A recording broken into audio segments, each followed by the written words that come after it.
She thought she was just helping a stranger buy gas. 24 hours later, 40 leather-clad bikers were rumbling down her quiet suburban street, and her neighbors were calling the cops. But here's what nobody knew. That single act of kindness was about to expose a secret she'd been running from for 15 years. And those bikers, they weren't there for what anyone expected. Hey, before we dive into this wild story, hit that subscribe button. You're not gonna believe where this goes. And drop a comment telling me where you're watching from. Now, let me tell you what really happened that Tuesday morning at pump number 7. Tanya stood at the gas station counter, fishing through her purse for her debit card. The fluorescent lights hummed overhead, casting everything in that sickly yellow glow that made 6 a.m. feel even more exhausting than it already was.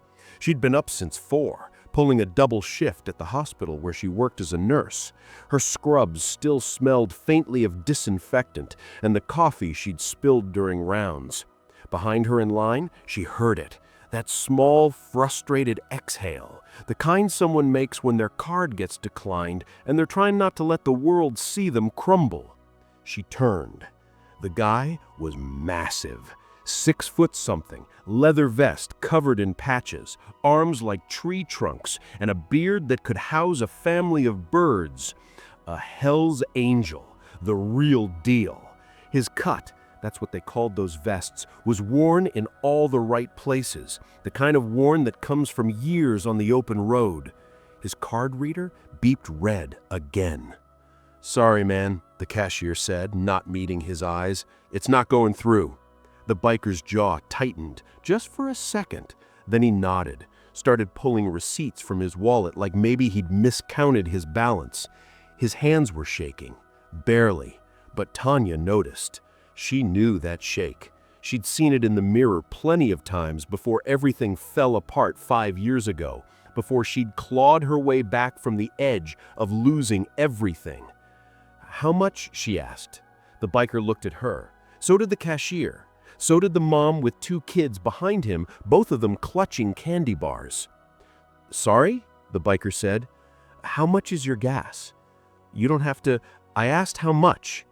He hesitated. Pride and desperation were wrestling behind his eyes, and desperation was losing ground fast. He said, $43, quietly. Tanya pulled out her card, handed it to the cashier, put his on mine. "Ma'am, you sure?" "I'm sure." The transaction went through. The biker just stared at her like she'd spoken a language he didn't understand. "You didn't have to do that," he said. "I know. Why did you?" She shrugged, grabbing her receipt. "We all have bad days. Yours just happened to land on mine." She headed for the door, then paused. "Pay it forward when you can." And that was it. Or so she thought. Wednesday morning started normal, too normal. The kind of normal that makes your skin prickle because deep down you know something is about to shatter the routine.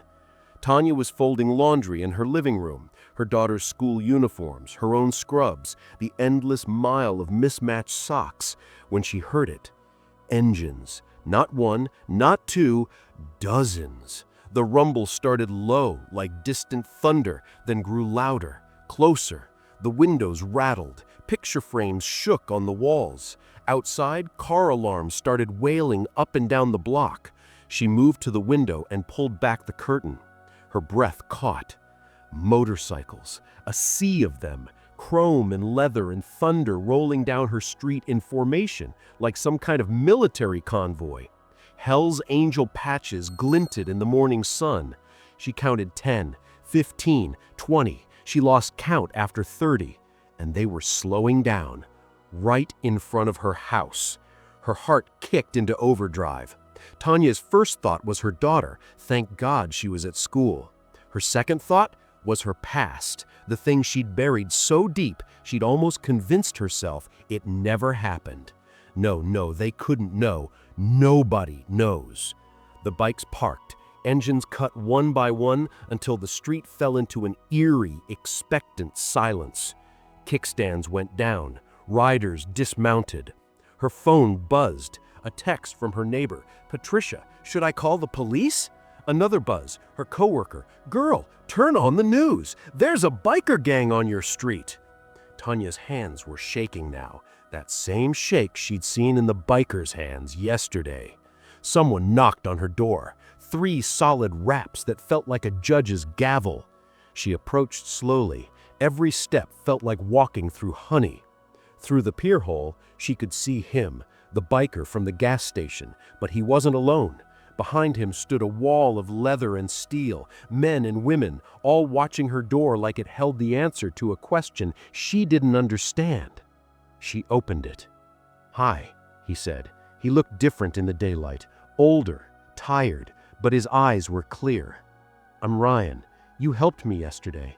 "I remember. Can we talk?" "There are 40 bikers on my lawn." "Yeah, about that." He rubbed the back of his neck. "Look, what you did yesterday, it mattered. More than you know." If you're wondering where this is going, keep watching.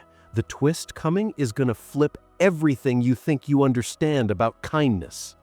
Tanya stepped onto her porch. Up close, the group looked less threatening and more human. She saw gray beards, reading glasses tucked into pockets, a woman with kind eyes holding a casserole dish.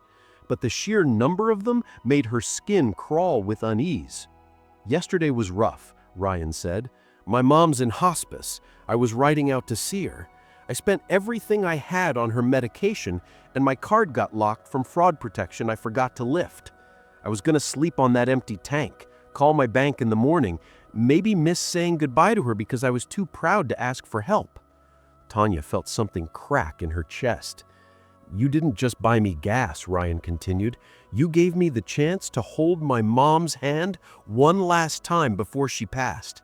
She died last night, and I was there because of you." The street seemed to tilt. Tanya gripped the porch railing. I'm so sorry for your loss," she managed. "Don't be sorry, be thanked." Ryan gestured to the crowd behind him. "I told my brothers and sisters what you did.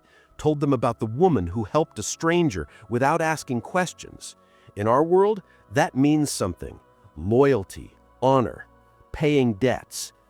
"You don't owe me anything," Tanya said quickly. "That's exactly why we do." One of the bikers stepped forward, a woman with silver hair and a scar across her cheek. "We take care of our own," she said, "and anyone who takes care of us becomes our own." Tanya shook her head. "Look, I appreciate this, but I'm just a nurse. I help people. That's what I do. You don't need to—" "Your daughter," Ryan said. Tanya froze. Ice flooded her veins. "What about my daughter? She's 9, right? Goes to Riverside Elementary?" Every maternal instinct in Tanya's body went nuclear. "How do you know that?" Ryan raised his hands. "Easy. We did some asking around, wanted to know more about the woman who helped me." "You investigated me?" Her voice came out sharp, defensive. "We looked out for you," the silver-haired woman corrected. "There's a difference." Ryan pulled out his phone, turned it toward her. On the screen was a photo. Tanya's car parked at the hospital, but it wasn't alone. Another car was parked beside it. Dark sedan, tinted windows. "You've been followed," Ryan said, "for 3 days." The world stopped spinning. Tanya snatched the phone, zooming in on the image. The sedan's plate was partially visible. Something about it tugged at a memory she'd been trying to bury for 15 years. "Who is that?" she whispered. "We were hoping you could tell us," Ryan said. "They've been at your workplace, your daughter's school, here at your house. Professional tale, not cops, something else." Tanya's mind raced. She thought she'd escaped him.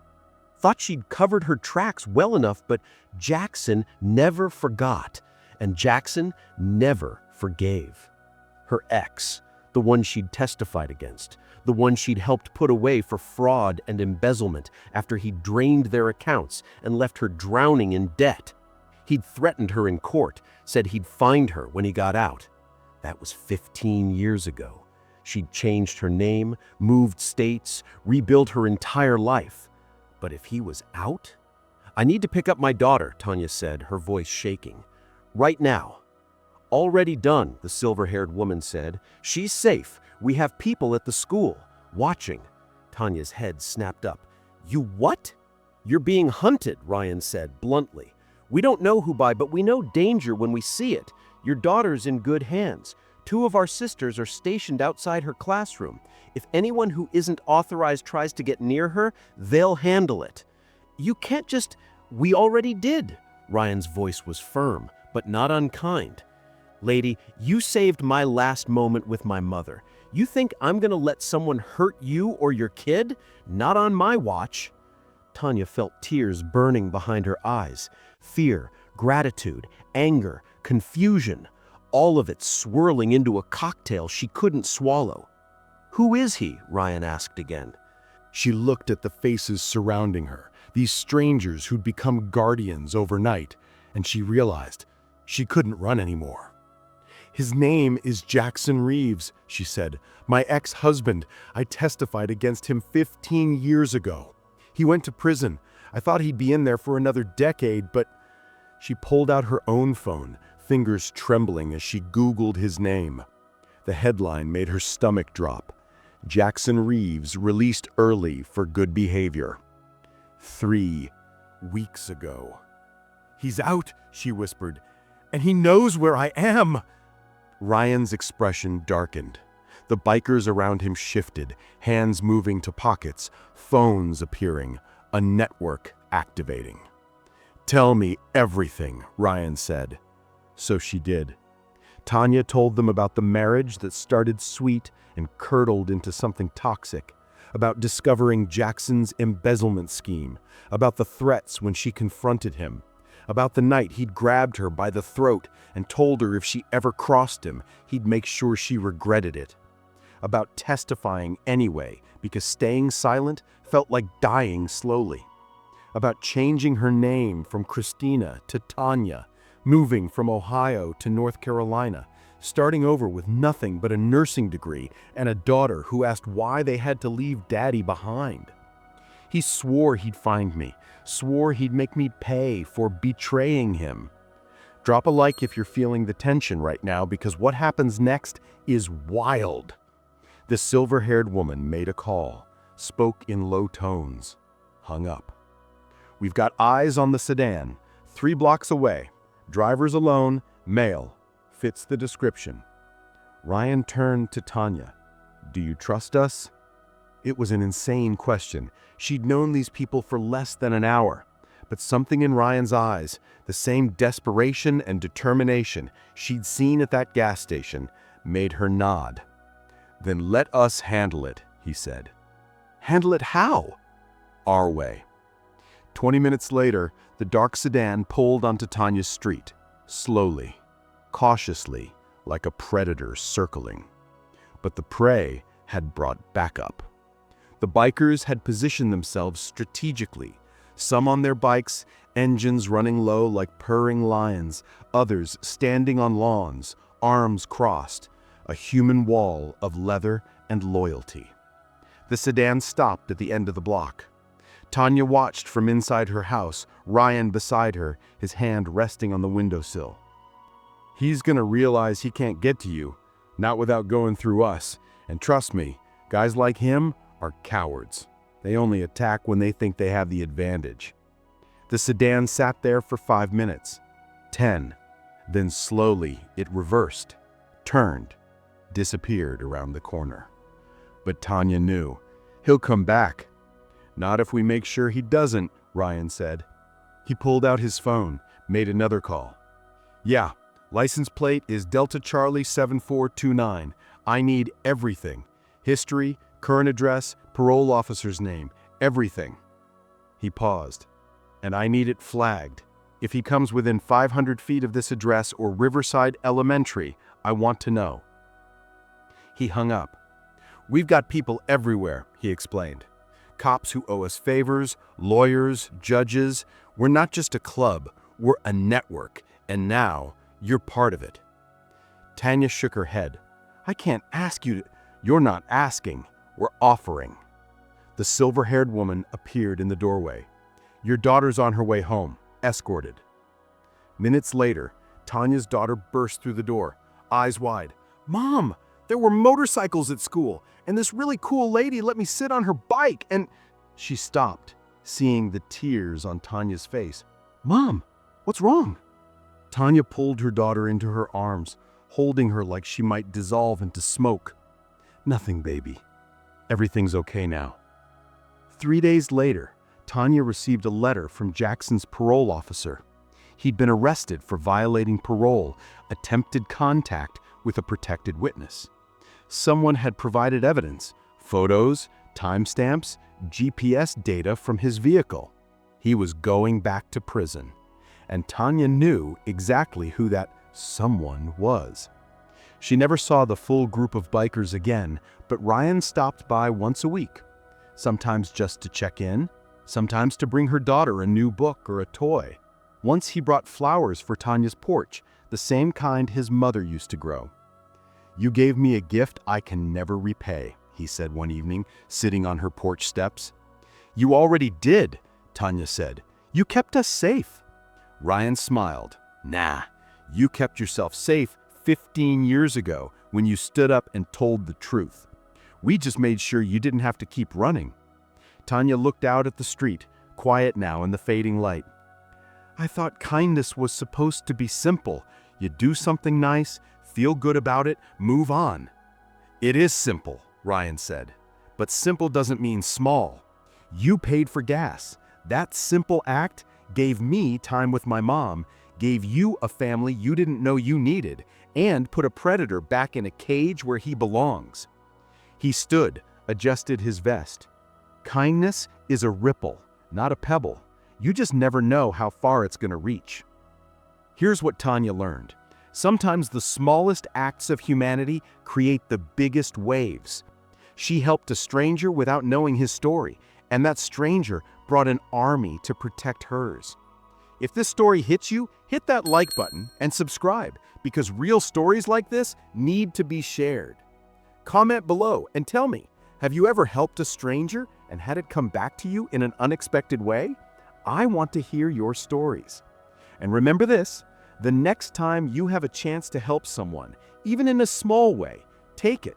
You never know whose life you're saving. You never know who will show up when you need the most. Because in the end, kindness isn't just something you give. It's something that finds its way back to you. Sometimes on 40 motorcycles, sometimes in a single moment of being seen, heard, and protected. Pay it forward, always.